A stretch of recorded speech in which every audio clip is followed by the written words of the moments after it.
Não foi nada fácil o segundo dia do outono na região. A chuva e a subida da maré voltaram a causar transtornos em Santos e em São Vicente. Agora nós estamos na Avenida Alcides de Araújo, no bairro Cachapuã, e eu quero que você veja como é que está o canal aqui, olha, quase transbordando. Triste essa situação, mas triste mesmo são os pontos de alagamento. Para qualquer lugar que você olhe, tem alagamento. Olha só, desse lado aqui como é que tá, rua cheia. Agora vem comigo aqui mais adiante, dá só uma olhada nessa outra rua aqui, olha. Também tá cheio. Se a gente olhar para lá, mostra para mim, Periquito, daquele lado, tem outro alagamento. Agora, vamos olhar na avenida, mais para frente. Vem comigo aqui para você ver. Olha só na avenida. Até lá o fundão, a perder de vista, tudo cheio d'água. Nesse local, a avenida se transformou em um rio. A água tomou conta de tudo. Calçada, ponto de ônibus. Quem estava a pé atravessou com água quase no meio da perna. Alguns carros e motos se arriscaram a cruzar a enchente. Outros preferiram dar meia volta. Também teve motorista que pegou outro caminho. Caminhões e ônibus passavam, mas com dificuldade. Isso é uma vergonha. Fora a água, tem os lixos aí na beira da rua, que tá absurdo isso aí. Os canais aqui, ó, água transbordando do canal pra rua, os moradores estão com a casa alagada. Não tem condições isso, cara. Pelo bairro Catarina de Moraes, muitas ruas alagadas. Em alguns pontos não dava para saber o que era canal e o que era rua. Teve gente que preferiu não molhar os sapatos. Andou descalço mesmo. Na zona noroeste, em Santos, já na parte da tarde, várias vias pareciam um piscinão. Faltava pouco para o canal da Avenida Jovino de Melo transbordar. Muitos pedestres tiveram que encarar a enchente. Para os veículos, também foi complicado. Esta escola estadual no Santa Maria ficou ilhada. Os alunos só conseguiram entrar porque chegaram antes da subida da maré. Glaucia, que trabalha em frente há mais de 20 anos, disse que com o passar do tempo os problemas só aumentam. De 2 anos para cá, vem piorado cada vez mais.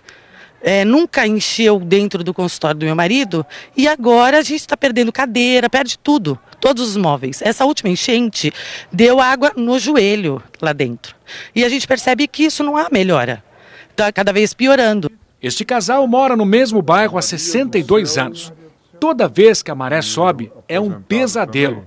Seu Antônio precisou colocar comportas para tentar evitar a invasão da água. E não precisa muita maré muito alta, não.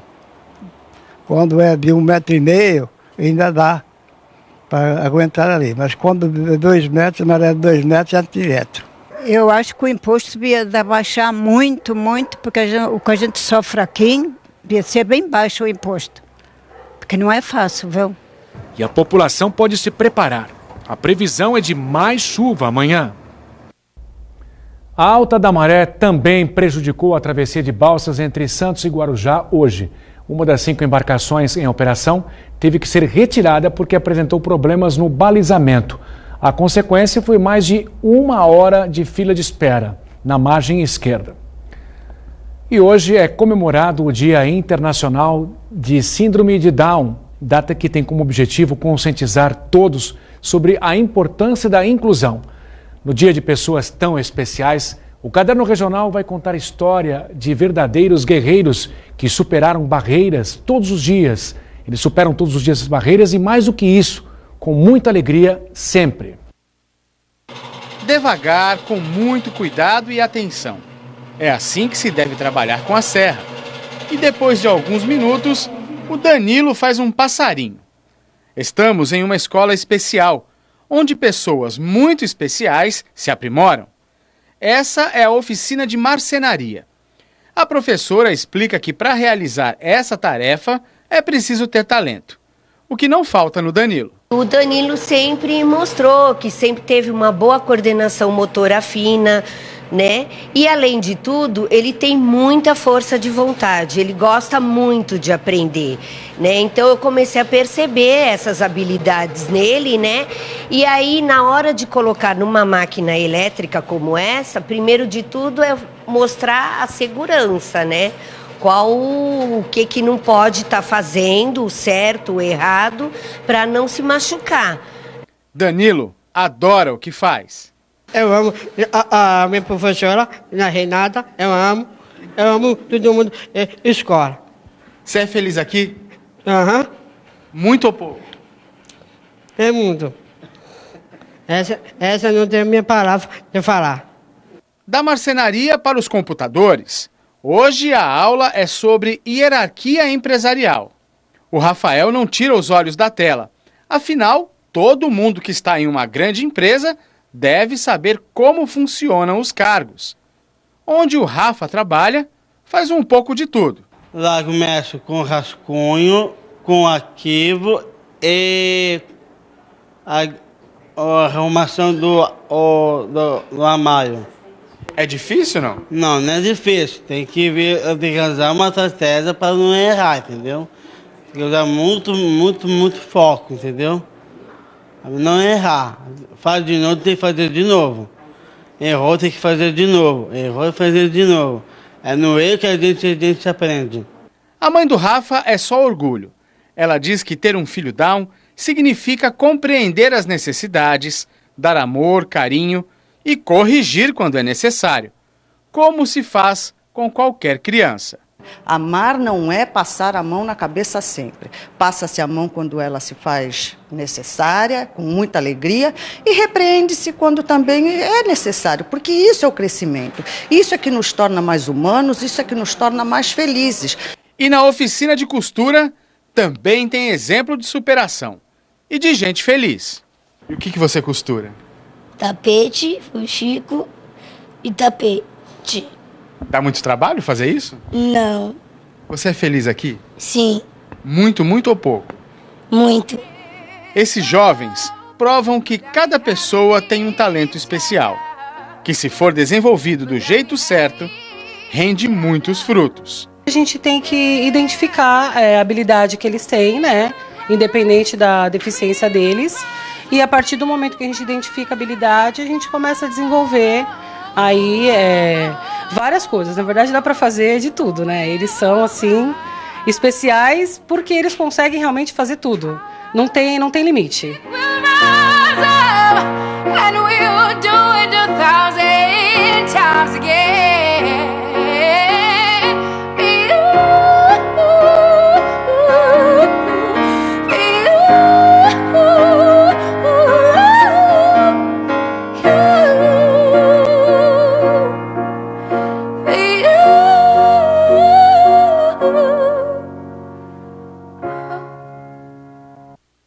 Futebol, definidos os 8 times que vão disputar as quartas de final do Campeonato Paulista da Primeira Divisão. Acompanhe agora um resumo da última rodada da primeira fase disputada ontem à noite. Vamos começar pelo Santos, que não viu a cor da bola contra o Botafogo em Ribeirão Preto. Com o time misto, o Peixe foi goleado por 4-0 pela equipe da casa. Destaque para o atacante Rafael Costa, autor de 3 gols. Depois da partida, o técnico Sampaoli cornetou a diretoria. Disse que ele e a comissão técnica dividiram o salário do mês com os jogadores que estão com os pagamentos atrasados. E afirmou que os dirigentes têm que estar à altura do Santos. Na próxima fase, o Peixe enfrenta o Red Bull. O primeiro confronto vai ser disputado no sábado às 7h30 da noite no Pacaembu. Red Bull, aliás, que garantiu a primeira colocação do Grupo A, batendo o Guarani no estádio Brinco de Ouro por 2-1. O curioso da partida foi a situação que passou o colega, narrador do Globoesporte.com. Olha a distância que ele toma. Rapaz, se ele fizer o gol daí eu vou embora. Eu não sei narrar não ainda, né? Vai ter que narrar. Se ele acertar daí, cara. Olha o Pio, bateu pro gol, um balaço lá dentro! Gol!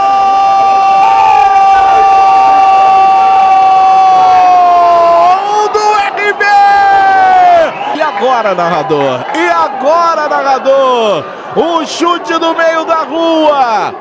Vitor Canedo, Pio agora. Eu não sei o que eu faço, cara. Assina que o gol é seu. Eu vou continuar porque eu sou profissional. Não vou narrar, né? Ou eu narro aí daqui a pouco aí. Fica esperto aí, Dandan. Rapaz, eu vou confessar que eu nunca mais faço isso na minha vida. De Campinas, vamos para o Anacleto Campanella. O São Paulo conseguiu a classificação empatando com o São Caetano. Antony marcou o gol do tricolor e Pablo fez o tento da equipe do ABC. De nada adiantou o belo gol que culminou no rebaixamento do Azulão, que caiu junto com o São Bento de Sorocaba. O primeiro colocado desse grupo D foi o Ituano, que permaneceu com 17 pontos, mesmo com a derrota em casa para o Corinthians, por 1-0. Gol de Danilo Avelar.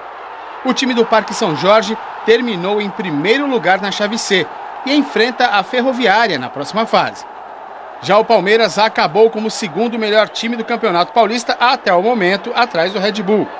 Em casa, bateu a Ponte Preta por 1-0, gol de Rafael Veiga. O adversário do time nas quartas de final vai ser o Novo Horizontino. A tabela completa dos jogos da próxima fase, você já sabe, encontra no Santa Portal. Já pela Série A2, a Portuguesa Santista permaneceu no terceiro lugar da tabela. No Vale do Paraíba, a Briosa empatou em 1-1 com o Taubaté e chegou aos 24 pontos. O gol do time foi marcado pelo centroavante Rodriguinho. Na próxima rodada, a Portuguesa enfrenta o São Bernardo, domingo, às 10 da manhã, em Eurico Mursa. Partida que vai ter transmissão ao vivo e exclusiva pela Santa Cecília TV. E também no próximo domingo acontece a primeira etapa do circuito Santa Cecília TV de triatlo de 2019. A exemplo dos últimos 6 anos, o circuito Sprint Triatlo Santa Cecília TV vai ser disputado no Cantão da Enseada, em Guarujá. Vão ser 5 etapas. Os atletas nadam 750 metros, pedalam 20 quilômetros e correm outros 5. O primeiro desafio está marcado para esse domingo a partir das 8 da manhã. Já temos inscrições. É só entrar no site ypseventos.com.br. Lá você vai ter um hot site que tem todos os sites que estão disponibilizando vagas. São 12 categorias. Segundo os organizadores, o circuito Santa Cecília TV já pode ser considerado uma das grandes provas da modalidade no país. É o 13º ano consecutivo, né? Ou seja, isso vem demonstrando aí que a prova vem crescendo bastante. O Guarujá é um local muito bonito, a água é cristalina e isso também fez a aceitação dos atletas, né? Após ser preso hoje pela Polícia Federal no âmbito da Operação Lava Jato, o ex-presidente Michel Temer classificou sua prisão como uma barbaridade. O ex-ministro Moreira Franco também foi detido no Rio de Janeiro. Saiba detalhes a seguir no Brasil em 1 minuto.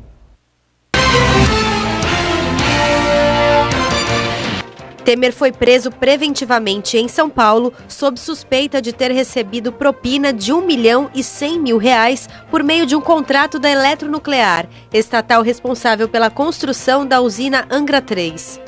Também foram presos o ex-ministro Moreira Franco e o ex-coronel da Polícia Militar João Batista Lima Filho, amigo do ex-presidente e conhecido como Coronel Lima. Ao todo, o juiz Marcelo Bretas, da 7ª Vara Federal Criminal do Rio de Janeiro, determinou a prisão de 10 pessoas.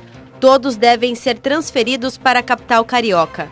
Em conversa por telefone com o jornalista Kennedy Alencar, da Rádio CBN, durante seu trajeto em direção ao aeroporto de Guarulhos, Temer classificou como barbaridade a sua prisão. Segundo os investigadores do Ministério Público Federal, um contrato foi assinado com a AF Consult, consórcio integrado pela Argeplan, empresa do Coronel Lima, com o objetivo de repassar dinheiro de propina ao ex-presidente em 2014. A PF também cumpriu outros 26 mandados de busca e apreensão em São Paulo, Rio de Janeiro, Paraná e no Distrito Federal. Entre os alvos desses mandados está a casa de Maristela Temer, uma das filhas do ex-presidente. Os reflexos da prisão do ex-presidente Michel Temer e os caminhos da Lava Jato são alguns dos assuntos do papo de hoje aqui no Caderno Regional. O convidado é o cientista político Fernando Chagas. Chagas, boa noite, seja bem-vindo. Boa noite, é um prazer estar com vocês, especialmente com nossos telespectadores. Prazer é nosso. Chagas, está correndo uma piadinha por aí que os presídios terão suíte presidencial. Do jeito que vai, né? Falta pouco, né?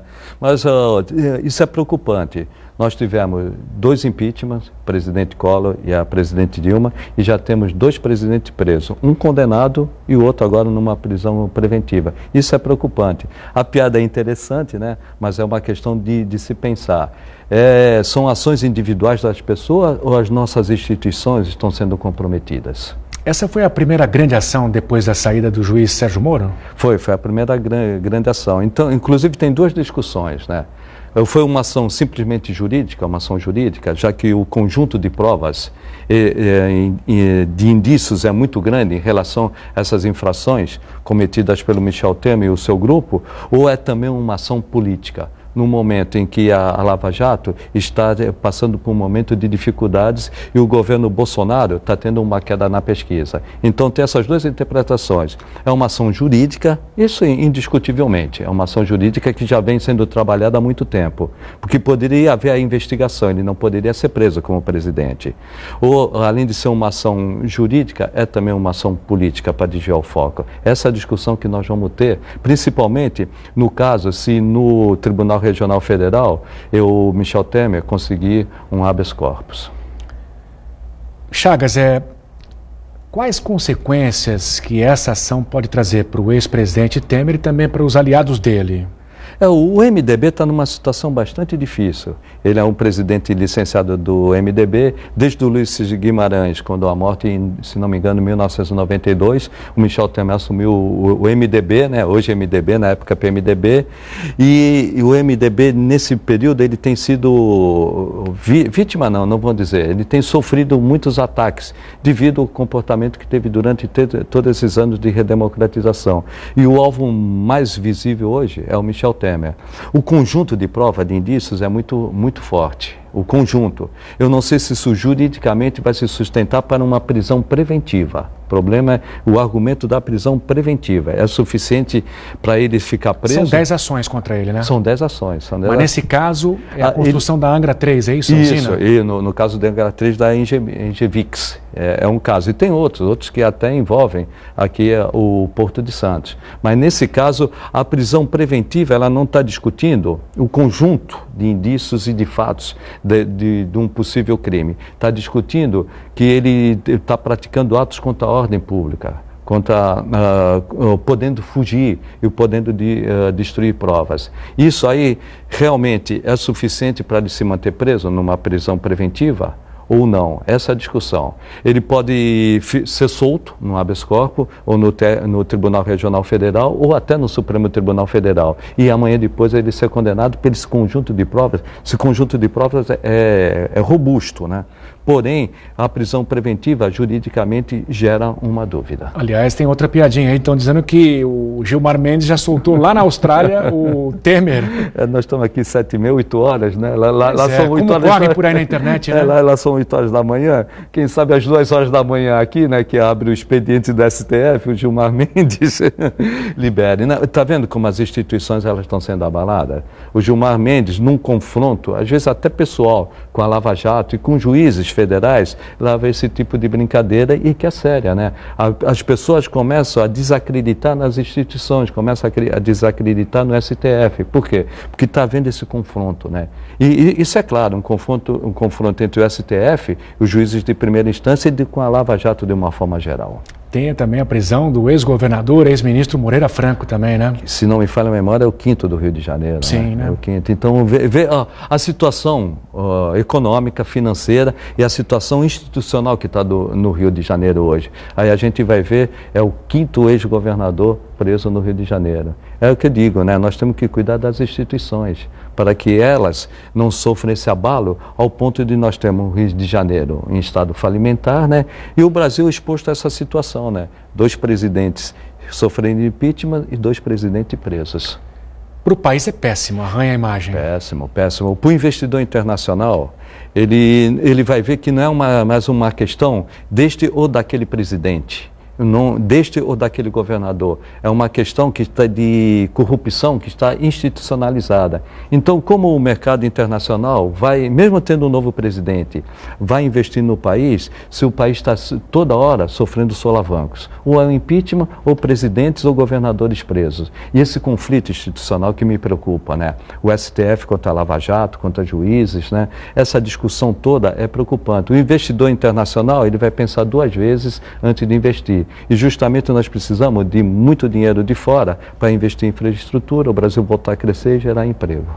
E para o presidente Bolsonaro, que tipo de impacto político pode trazer positivo? Para ele? Positivo, por quê? Positivo, porque justamente no momento em que há uma pesquisa e que mostra que ele está em queda, neste momento, e qual a grande defesa dele? A grande defesa dele é combate à corrupção, combate à violência. E no momento que a Polícia Federal prende um ex-presidente, quando já tem um ex-presidente preso, isso fortalece o seu discurso. Para ele, para o seu governo, particularmente, foi positiva, por incrível que pareça, foi positiva a prisão do Michel Temer, porque mostra que o seu governo, a sua polícia está funcionando no combate à corrupção, que foi o seu discurso de campanha. Há pouco você falou sobre a prisão do ex-governador, ex-ministro Moreira Franco, que é genro do Rodrigo Maia, que está conduzindo aí a reforma da Previdência. Isso pode atrapalhar alguma coisa?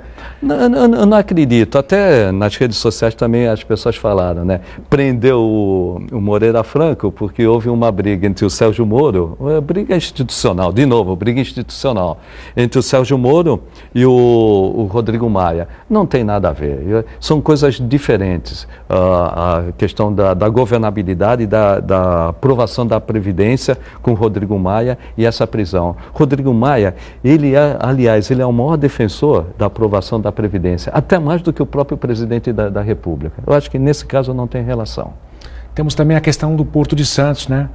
Muito se fala da influência do ex-presidente Michel Temer e ainda tem a investigação sobre o Grupo Libra. Isso ainda pode complicar ainda mais a situação do ex-presidente da República? Quando eu falo, né, que é um conjunto de provas, o problema não é só a prisão preventiva. O conjunto de provas que tem envolvendo várias ações. Hoje é no Rio de Janeiro, amanhã pode ser aqui em Santos, envolvendo toda uma rede de poder que governou o Brasil e tendo a liderança do MDB. O MDB ele não era o presidente da República, mas ele sustentava o governo. E a sua influência era muito grande. Influência no Porto de Santos, influência na Angra 3, com essa Engevix. Então, se realmente revelar todos esses fatos, a condenação, mais cedo ou mais tarde, é certa. Se esses fatos forem realmente comprovados, esse conjunto de provas, a situação do Michel Temer e de todo o seu grupo. Hoje não está preso Eliseu Padilha, mas isso não impede que numa outra ação, são várias ações,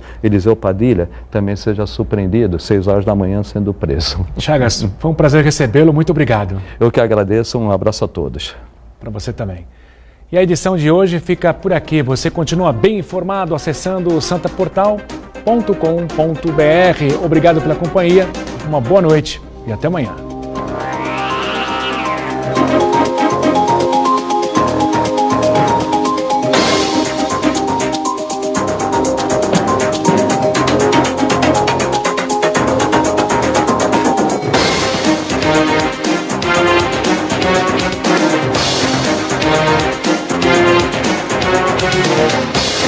We'll be right back.